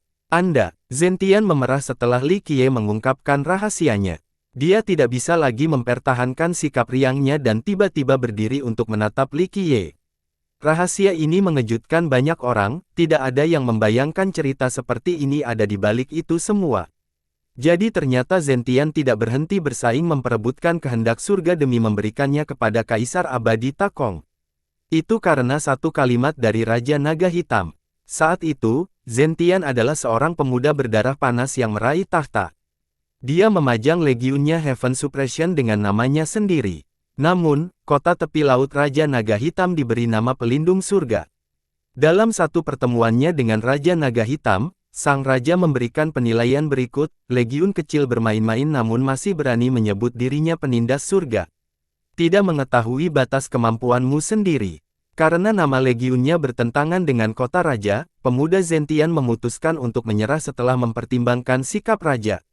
Dia telah menyinggung Raja Naga Hitam dan tidak menginginkan konfrontasi langsung, jadi dia menghindarinya sampai generasi raja berakhir sebelum kembali keluar untuk kehendak surga. Ada rumor di roh surga yang mengatakan bahwa Meng Zentian menyerahkan kehendak surga karena cinta persaudaraannya pada Kaisar Abadi Takong, tidak ada seorang pun yang mengira bahwa kebenarannya jauh dari ini. Faktanya, beberapa orang telah menyadari hal ini. Eksistensi seperti Pangeran Kegelapan diketahui sepenuhnya. Namun, mereka tidak perlu mengumumkannya kepada publik. Bagaimanapun, Raja Naga Hitam memerintah selama 3 generasi. Takut itu sama sekali bukan hal yang sedang melirik. Pada zamannya, bahkan Kaisar Abadi pun menghormatinya, apalagi orang lain. Karena tidak ada yang mengungkapkan kebenaran ini, prestise Zentian menjadi lebih baik. Beberapa orang bahkan memujinya sebagai orang yang saleh dan baik hati. Kini setelah keyakinan ini benar-benar terbantahkan, Zentian menatap tajam ke arah Li Qiye dan hanya ingin segera keluar dan melawannya sampai mati. Sekarang giliran Cons Overlord yang berbicara, junior yang sombong. Kebencian dalam kata-kata fitnahmu. Kamu hanya penjahat, kamu tidak memenuhi syarat untuk mencapai kehendak surga. Penjahat dan orang jahat masih mampu menjadi kaisar abadi selama hati mereka teguh. Li Qiye tersenyum dan berkata, dan jika saya seorang penjahat, siapakah kamu? Hanya sampah yang tidak berguna. Kamu mengira bisa melakukan apapun yang kamu mau sambil mengandalkan kekuatan ayahmu. Sayangnya, matamu berbunyi ke sana tanpa alasan dan benar-benar menyinggung Kaisar Abadi Jiaoheng. Ungkapan tunggalnya merampas segalanya darimu dan mengubahmu menjadi kura-kura tenggelam. Li Qiye tidak menahan diri sama sekali saat mengkritik Cons Overlord. Dia telah mengungkapkan kisah lama lainnya yang membuat banyak orang tercengang. Anak-anak muda belum pernah mendengarnya. Di mata mereka, terutama iblis laut yang lebih muda, pangeran dewa mereka adalah eksistensi tertinggi dengan garis keturunan bangsawan. Siapa yang mengira bahwa ia tertekan seumur hidup karena satu kalimat dari Kaisar Abadi Jiaoheng? Beberapa teladan kuno dari generasi sebelumnya pernah mendengar sebelumnya. Namun, karena takut akan kekuatan Cons Overlord, tidak ada yang mau memanaskannya. Jika Tuan mengetahuinya, hal itu mungkin akan menimbulkan bencana yang fatal. Ditekan oleh Kaisar merupakan pelanggaran besar bagi kenyamanan. Dia tidak tahu di mana harus menempatkan wajah lamanya saat ini setelah Li Qiye memberitahu semua orang. Binatang kecil, keluarlah, aku akan membuatkanmu daging cincang. Kemarahan yang membara keluar dari mata kupu-kupu. Li Qiye telah mengungkap rasa malunya sehingga dia pasti tidak akan memaafkan Li Qiye. Tanpa membunuh bocah nakal itu, kemarahan ini tidak akan pernah surut. Apakah menyenangkan menggoda mereka? Lunar Grasp dengan dingin menatap Li Qiye dan berkata, cepat tangani mereka, lalu dapatkan kehendak surga. Kamu tidak bisa mengutarakan seperti itu. Li Qiye tersenyum dan berkata, karena mereka ingin bekerja sama untuk membunuhku, aku harus meluangkan waktu untuk menghancurkan moral mereka terlebih dahulu sebelum membunuh mereka. Jangan terburu-buru. Lunar Grasp mengabaikannya dan berjalan ke depan sambil menatap kelompok tuan, terlalu banyak omong kosong, kita hanya membuang-buang waktu satu sama lain. Jika kalian berempat tidak yakin, berkumpullah. Saya akan berkemah dengan Anda dan membubarkan konvensi ini. Penonton menjadi ternganga setelah mendengar ini. Kata, mendominasi, tidak cukup untuk menggambarkan dirinya. 1 lawan 4 sungguh sulit dipercaya. Keempatnya adalah pakar terbaik, dapat dikatakan bahwa hanya sedikit yang bisa menandinginya di masa kini. Namun, peri itu tidak mempedulikan mereka dan berbicara seolah-olah dia bisa menyelesaikan masalah mereka dengan singkat. Bagaimana caranya percaya diri dan sombongnya ini? Kelompok itu juga tidak mendapat tanggapan. Kata-katanya menekan mereka seperti gunung dan membuat mereka merasa sesak. Itu karena dia tidak banyak bicara, ini adalah sesuatu yang sesuai dengan kemampuannya. Pada saat singkat ini, para penggarap di sini saling melirik. Ini adalah peri lunar Grasp, seseorang yang pernah mengalahkan permaisuri Hong Tian di masa lalu, seorang jenius yang telah menyapu 9 dunia dengan pencapaian luar biasa. Peri lunar Grasp, masih ada nenek moyang kaisar penyerang di dunia ini. Pangeran menjawab tantangannya. Ini untuk mengingatkan dan memperingatkannya bahwa dia bukanlah roh surga yang terkuat. Li Qiye tertawa dan bertanya dengan bebas, apakah kamu berbicara tentang lelaki tua yang terbaring jauh di dalam spirit abis? Suruh dia keluar. Peri itu berbicara tanpa emosi, hanya kaisar penyerang, dia bukan kaisar abadi. Hanya penyerang kaisar. Pernyataan yang sangat kuat. Kaisar penyerang benar-benar mengerikan. Di mata banyak orang, keberadaan ini terdiri dari orang-orang seperti 7 leluhur yang dikuduskan. Namun, hal itu membuatnya terdengar seolah-olah mereka tidak berarti sama sekali, bahwa mereka tidak layak untuk disebutkan. Gayanya yang percaya diri dan tak kacau membuat suasana menjadi sesak. Kelompok Zentian merasa sangat tidak nyaman, namun mereka harus bertahan. Terlepas dari apa yang terjadi terhadap peri tersebut, satu-satunya orang yang mendapat manfaat dari ini adalah Li Qiye. Bagus, jika tidak ada yang mau berkelahi, izinkan saya mengatakan beberapa patah kata. Li Qiye tersenyum dan berbicara setelah menyadari bahwa kelompok Zentian tidak ingin menjadi yang pertama naik ke panggung. Dia duduk di singgasana kehancurannya dan dengan santai memenuhi keramaian. Saat ini, dia berubah menjadi penguasa tertinggi 9 langit dan 10 bumi. Bagus sekali kalian semua memulai pertemuan ini. Baiklah, jika ini untuk memutuskan siapa yang akan menjadi kaisar dan dewa laut berikutnya, saya akan membuat keputusan untuk semua orang. Dia berhenti sejenak sebelum tersenyum, tentu saja, tidak ada orang lain yang akan menjadi kaisar selain saya di generasi ini. Sedangkan untuk posisi Dewa Laut, saya juga akan memilih seseorang. Itu akan menjadi 7 Dewi Bela Diri. Penonton tidak tahu bagaimana harus bereaksi terhadap hal ini. Dapat dimengerti jika dia mengaku sebagai kaisar mengingat sikap arogannya. Namun, menyampaikannya sebagai Dewi mengejutkan semua orang. Banyak yang mengira calonnya adalah Dewi Bela Diri sejati. Bagaimanapun, dia memiliki kelebihan yang jauh melebihi para pesaingnya, belum lagi dia berada di sisinya saat ini. Jadi, keputusan aneh ini membuat semua orang berpikir bahwa 7 paviliun bela diri juga ada di sisinya. Zentian dengan dingin berkata, Li Qiye, kamu tidak bisa menjadi kaisar hanya karena kamu menginginkannya. Dia tidak lagi menyebut Li Qiye sebagai Daois Li, karena dia tidak dapat menahan amarahnya. Li Qiye dengan tegas menegaskan, jika saya berkata saya akan menjadi kaisar, maka saya akan menjadi kaisar. Hah, Pangeran Seashield berkilau kali ini. Dia juga cukup tidak senang karena dia adalah salah satu kandidat untuk menjadi Dewa Laut generasi ini. Beberapa raksasa di surga roh telah membuat kesepakatan.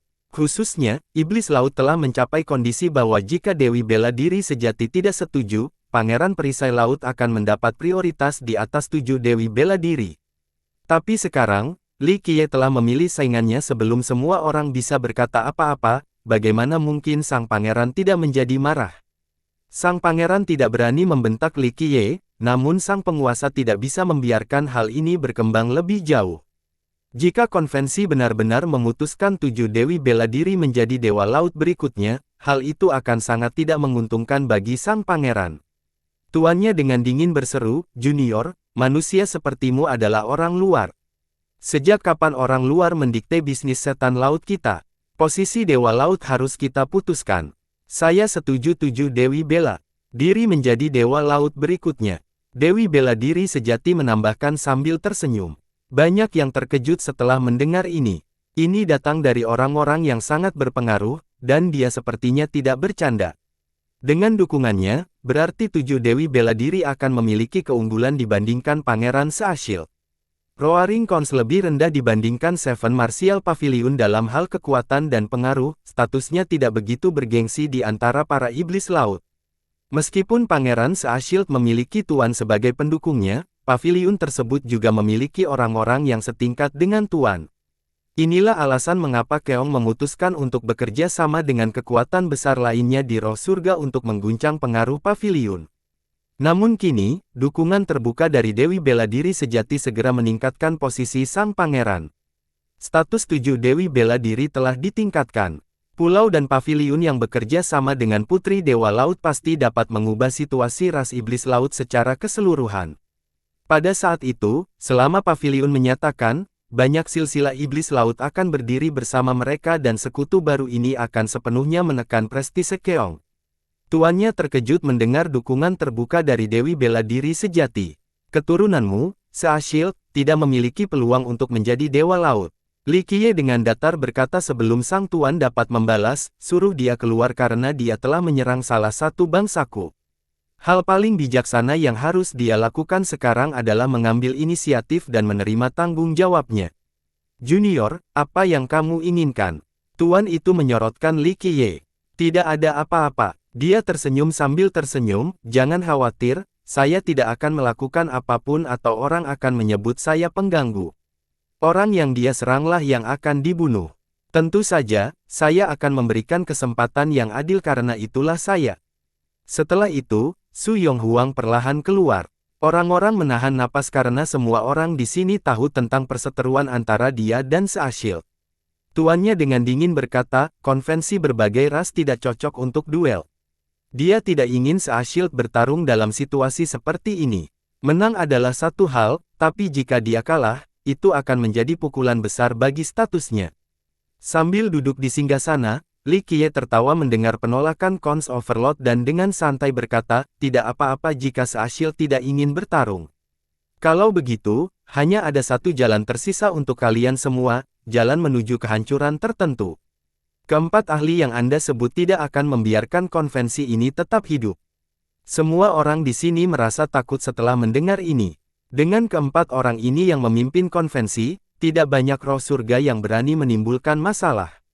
Namun, hal ini tidak berlaku pada Li Qiye karena dia secara terang-terangan mengancam mereka. Seberapa hebat dan sombongnya hal ini? Dia sebenarnya tidak peduli sama sekali pada mereka. Ekspresi kelompok itu menjadi tidak sedap dipandang. Sebagai karakter top di generasinya masing-masing, seluruh roh surga takut pada mereka, tidak ada seorang pun yang berani bertindak lancang seperti ini, tapi Li Qiye telah melakukannya berkali-kali. Bahkan seorang Buddha lumpur pun akan menjadi marah setelah melakukan begitu banyak pelanggaran. Pangeran Kegelapan dengan dingin bertanya, Li Qiye, apakah pemberitaan hanya kamu yang bisa menghentikan kami berempat? Godald adalah wilayah spirit abis, tidak pernah ada orang yang bertindak lancang di sini, apalagi memprovokasi mereka secara langsung. Begitulah, sampai sekarang, Li Qiye tersenyum dan dengan santai menjawab, hanya sekelompok orang yang tidak dapat mencapai puncak.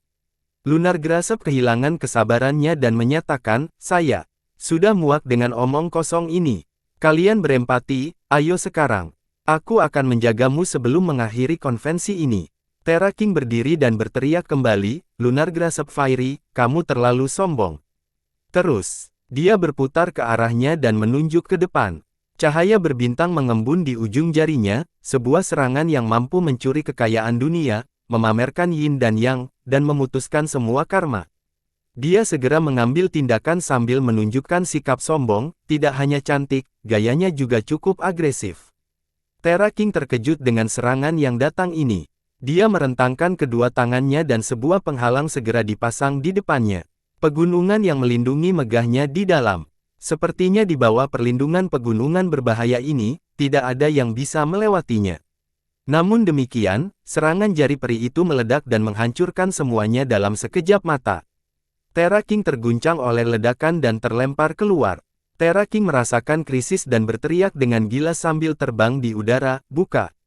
Air terjun turun dari langit, masing-masing membawa nafas kayu dan mengalir tanpa henti.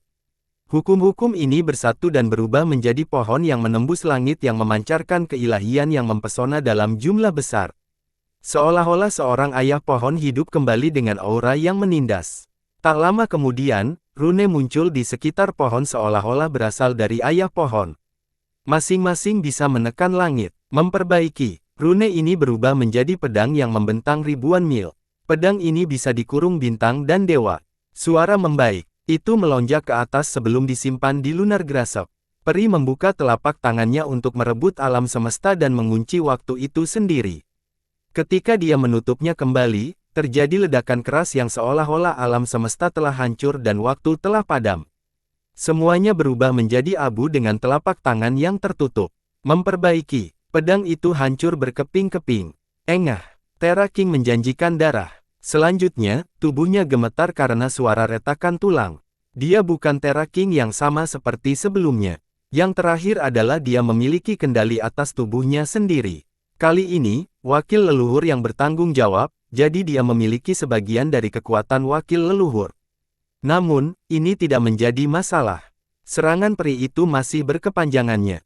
Kecuali jika tubuh asli wakil leluhur datang, dia tidak akan menjadi tandingannya. Banyak yang tidak bisa tenang saat menyaksikan adegan mengejutkan ini.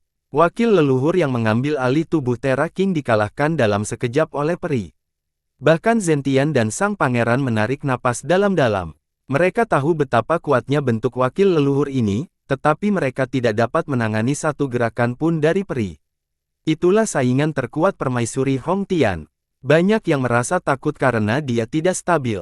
Hanya boneka, tidak layak disebut. Peri itu dengan dingin berkata, merangkaklah dengan tubuh aslimu dan aku akan tetap mengalahkanmu. Dia terlalu mendominasi. Wakil leluhur hanyalah eksistensi kedua setelah ayah pohon yang sebenarnya. Banyak orang gemetar mendengar namanya, namun dia tidak peduli sama sekali. Su Yonghuang melirik Li Qiye. Sikap peri itu sepertinya berasal dari pola yang sama di sana. Terra King akhirnya bangkit tetapi terjebak karena marah. Dia saat ini membahas jalan buntu. Tubuh aslinya dikembalikan ke tanah leluhur dan dia harus membayar harga yang mahal untuk mengambil alih tubuh ini sepenuhnya. Namun, jika dia tidak melawan, dihina oleh peri akan membuatnya kehilangan muka. Karena generasi muda ingin menyelesaikan keluhannya, kami sebagai generasi tua tidak boleh ikut campur. Sang pangeran memberitahu Cons Overlord, bangga, muridmu adalah seorang jenius yang berbakat dan tidak takut tumbuh. Biarkan dia menurunkan semangat mereka hingga ke titik terendah. Sang pangeran tidak ingin melawan peri secara langsung. Aliansi mereka sangat kuat. Jika mereka berempati bisa mempertahankan keadaan ini, masa depan akan sangat penuh harapan. Jika sesuatu terjadi pada wakil leluhur hari ini, itu akan menjadi pukulan besar bagi mereka di masa depan. Seseorang harus mampu memikirkan rencana kecil untuk rencana besarnya. Oleh karena itu, setelah bersinggungan dengan matang, sang pangeran memutuskan untuk membiarkan Seashield bertarung untuk meredam momentum tajam sang peri. Tuannya berpikir sejenak dan menemukan bahwa ini adalah keputusan paling bijaksana. Pangeran Seashield adalah kebanggaan keong mereka, dia belum tentu kalah dari manusia. Terlebih lagi, dia mengalahkannya di masa lalu. Saya mengerti. Seashield menarik napas dalam-dalam dan membungkuk. Ini adalah senjata nenek moyang, ini akan menyenangkan. Tuan menemukan dan menyerahkan sarung tangan.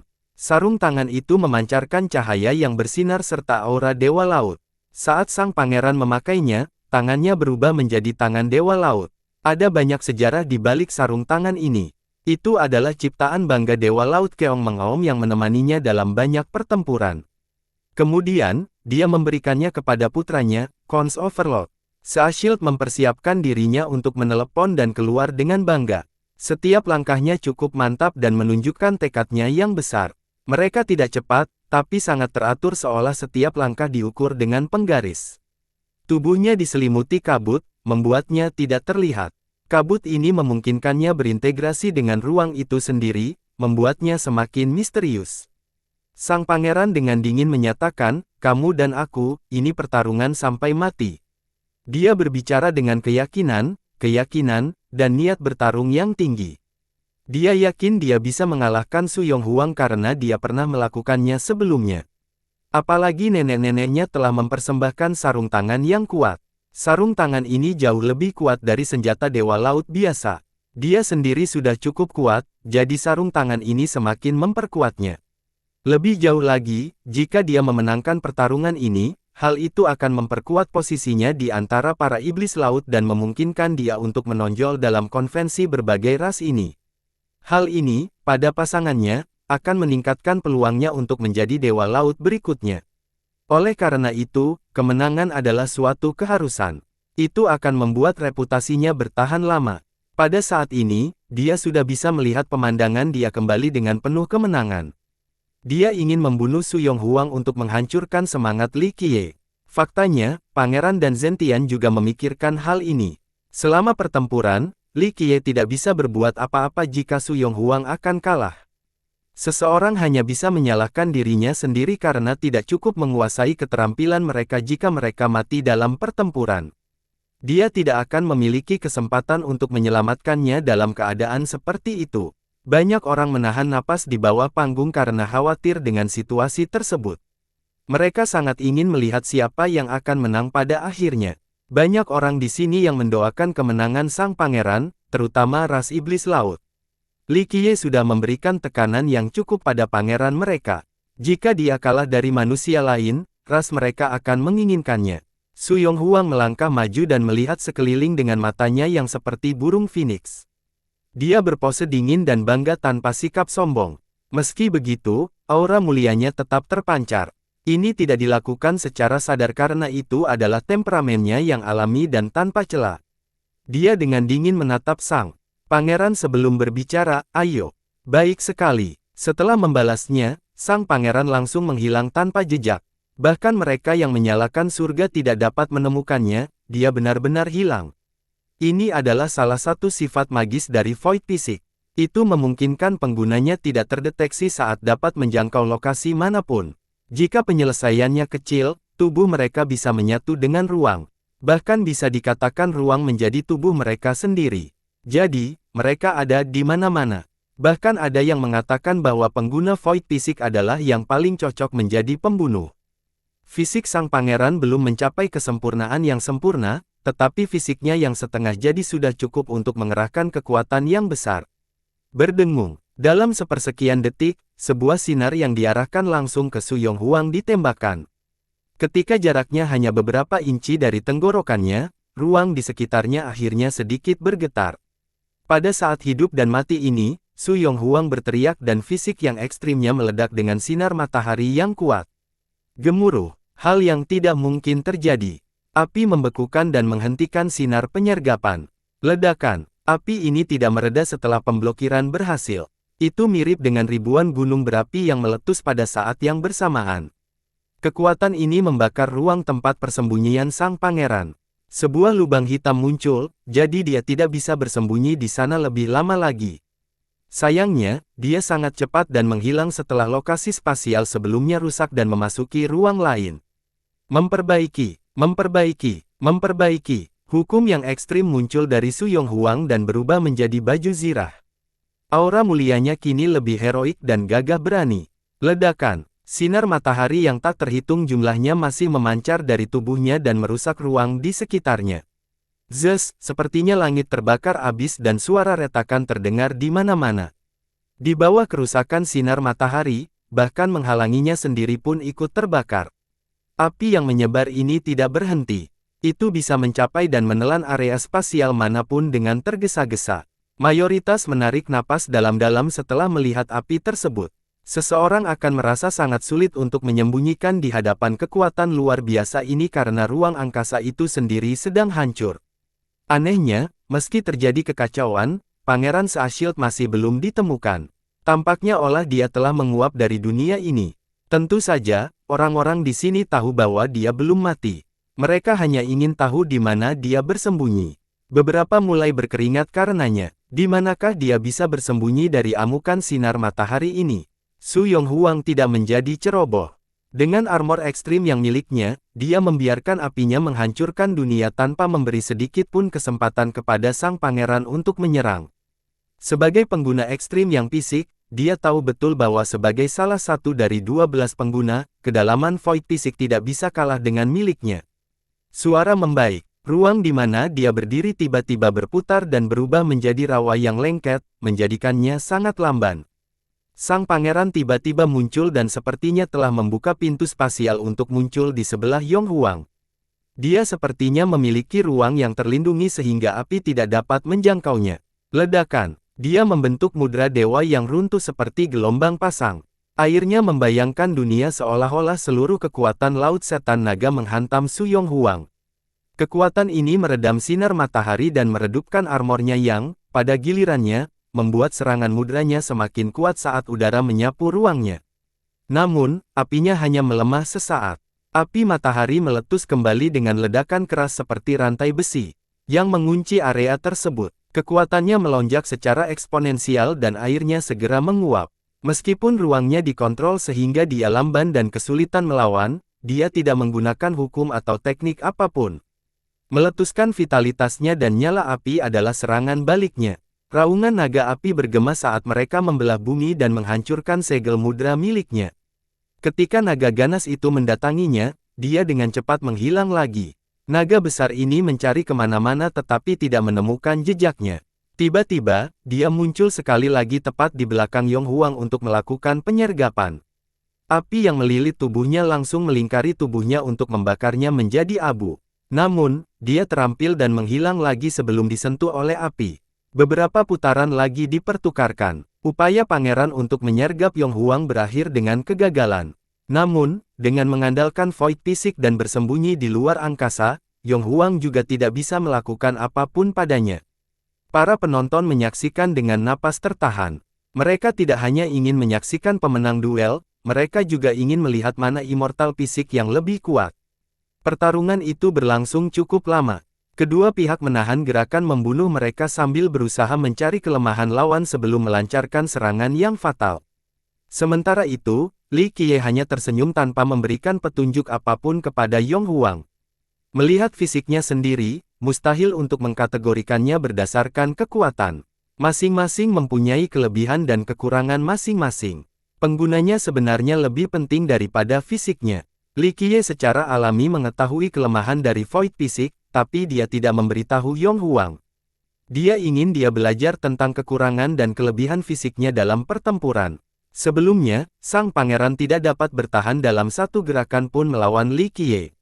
Itu bukan hanya karena Li Qiye sangat kuat dan mengetahui void fisik seperti telapak tangan. Fakta bahwa dia mengembangkan Space Scripture memainkan peran besar dalam hal ini. Dengan demikian, kekuatan void fisik dibatalkan oleh Li Qiye. Namun, tidak demikian halnya dengan Yong Huang. Dia tidak berpengalaman dalam manipulasi spasial. Oleh karena itu, meski jelas-jelas berada di atas angin, dia tidak bisa melakukan apapun terhadap sang pangeran. Para ahli nyata lainnya yang hadir, seperti pangeran dan Zentian, juga menyadari hal ini. Dalam hal kekuatan dan budidaya, Su Yong Huang memiliki keunggulan yang jelas. Namun, tidak ada cara dia untuk menekan atau membunuh sang pangeran tanpa memahami kelemahan dari void fisik. Sementara Yong Huang sedang mencari kelemahan void fisik, sang pangeran secara alami juga mencari celah ekstrim yang fisik miliknya. Beberapa saat setelah pertarungan, semuanya berubah menjadi jalan di buntu mana tidak ada pihak yang bisa melakukan apapun terhadap pihak lain. Sang pangeran tidak dapat menembus api matahari yang mendominasi karena dia tidak dapat menahan panasnya. Sementara itu, void fisik membuatnya tidak terdeteksi sama sekali, sehingga Yong Huang juga tidak bisa membunuhnya. Semua penonton sekarang mengerti bahwa Yong Huang juga tidak terpengaruh oleh Godal. Beberapa waktu yang lalu, dia terluka oleh sang pangeran karena memikirkan ini, tapi tampaknya, sang pangeran tidak memiliki keuntungan untuk dibicarakan. Berdengung, ruang di sekelilingnya mulai mencair seperti cairan mirip salju di musim semi. Tanpa ragu, Saashield mengubah strateginya. Setelah beberapa penyergapan yang gagal, dia memutuskan untuk memperbaiki ruang. Void fisik mampu melakukan tugas ini. Pada saat ini, dia masih belum terlihat, tetapi ruang di sekitarnya berubah menjadi tungku yang mulai menyala dengan nyala api yang tak terlihat. Penonton merasa cemas setelah melihat ini. Kebanyakan orang mengira sang pangeran dapat menentukan hasil pertempuran ini dengan gerakan ini. Suara membaik. Dengan desisan api, hal yang tidak dapat dipercaya terjadi. Lokasi di mana Yong Huang berdiri menyusut dengan gila-gilaan. Sinar matahari dalam jumlah besar sedang dikompres ke ruang di sekitarnya. Di masa lalu, nyala apinya meliputi segalanya dan menghancurkannya. Tapi sekarang, ia didorong ke bawah oleh kekuatan yang kuat dan menjadi bola api kecil. Bola api ini runtuh dengan liar seperti matahari. Orang bisa dengan mudah membayangkan kekuatan yang terkandung di dalamnya. Semua ruang yang meleleh di sekitarnya juga terkondensasi menjadi bagian kecil. Runtuhnya matahari ini pun membuat ruang di sekitarnya menyusut.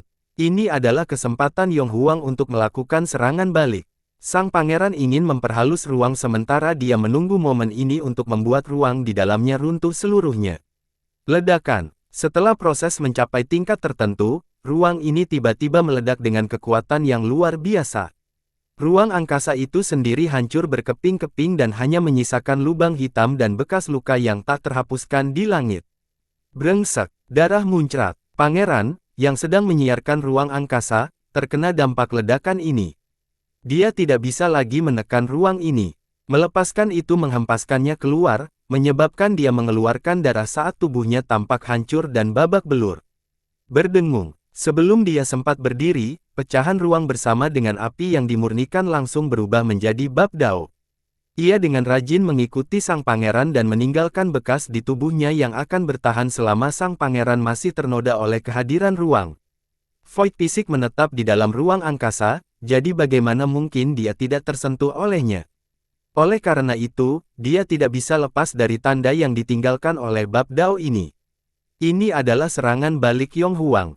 Potongan-potongan ruang yang terfragmentasi telah menyatu dengan apinya setelah ledakan dahsyat dan berubah menjadi chapter ini. Hal ini membuat sang pangeran mustal untuk lolos dari penandaan.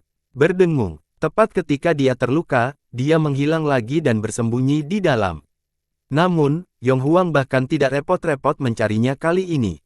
Dengan suara keras, dia mengangkat tangannya dan seekor naga api raksasa meraung. Selanjutnya, cakar naga besar menghantam dan menutupi matahari. Ruang itu hancur sementara sang pangeran, yang bersembunyi, terlempar lagi. Dia menjanjikan seteguk darah lagi, tapi kecepatannya masih cukup cepat untuk menghilang sekali lagi setelah kontak awal. Bang! Cakar lain dari naga ini menghancurkan dan wilayah itu lagi, menghempaskan pangeran sembunyi-sembunyi itu. Bang! Bang! Bang! Ruang dikonservasi terus dihancurkan. Terlepas dari bagaimana ia mencoba menghindari fisik yang ekstrim Yong Huang, sang pangeran tidak punya tempat untuk bersembunyi. Sangat sulit baginya untuk berlari karena tanda yang tercetak di tubuhnya. Satu-satunya cara adalah dia meninggalkan pertarungan ini dan lari jauh. Tentu saja, Yong Huang tidak akan bisa menahannya jika dia memilih melakukan ini. Bagaimanapun, dia bukan tandingannya dalam hal pergerakan spasial. Tidak ada keraguan bahwa dia telah menemukan kekurangan dari void fisik.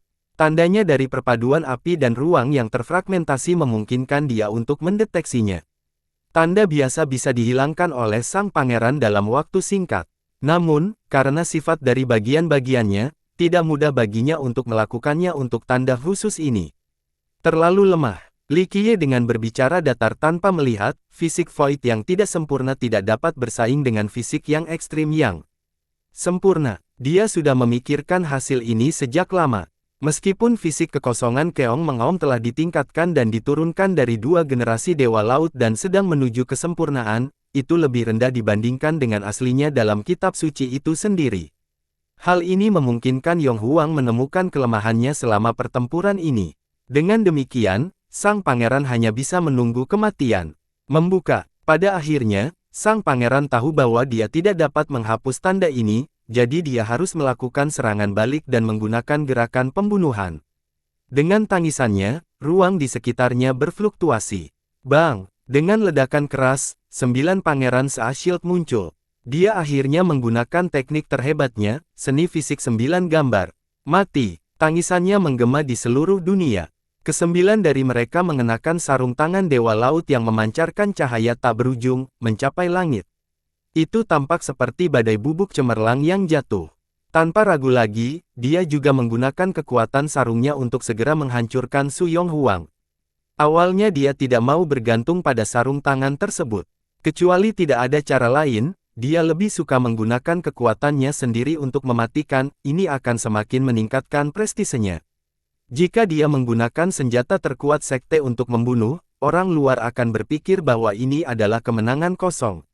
Bang! Semua sinar matahari kembali ke Yonghuang. 9 istananya menjulang ke langit dan membentuk sebuah kerajaan. Kerajaan ini sangat luas dan memiliki sinar matahari yang tidak ada habisnya. Api itu berubah menjadi makhluk yang tak terhitung jumlahnya. Ada naga terbang di langit dan elf berenang di lautan api. Semua keberadaan di sini menyembah banyak dewa matahari di dalamnya. Su Yonghuang berdiri di sana dengan istana matahari di belakangnya. Mereka semua diciptakan dari logam surya dengan dewa matahari sebagai pemimpinnya. Semuanya melahirkan api paling kejam di dunia ini. Dia adalah penguasa kerajaan ini, Dewi Matahari tertinggi. Di dalam kerajaan ini, semua orang tunduk pada hukuman dan menyenangkannya.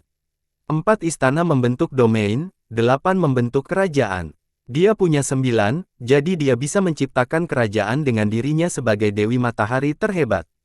Bahkan sang pangeran, dengan teknik terbaiknya, tersedot ke dalam kerajaan ini. Dengan suara keras, ke-9 pangeran itu ditindas. Sampai batas tertentu, bahkan sarung tangan pun tidak luput dari nasib ini. Kecemerlangan mereka yang tadinya menyilaukan langit telah sedikit meredup. Ke-9 pangeran itu melolong, hancurkan aku. Mereka ingin menghancurkan kerajaan ini dan menghancurkan Yonghuang. Pada saat kritis ini, 9 telapak tangan raksasa jatuh. Masing-masing disertai dengan hukum Dewa Laut. Mereka menghancurkan seluruh kerajaan dan menyebabkannya gemetar. Para Dewa Matahari di istana merasakan tekanan yang sangat besar ini. Kekuatan Dewa Laut sedang menghancurkan dunia ini. Sang pangeran sudah kuat, jadi dia bisa menggunakan sarung tangan ini hingga tingkat yang luar biasa. Bersambung.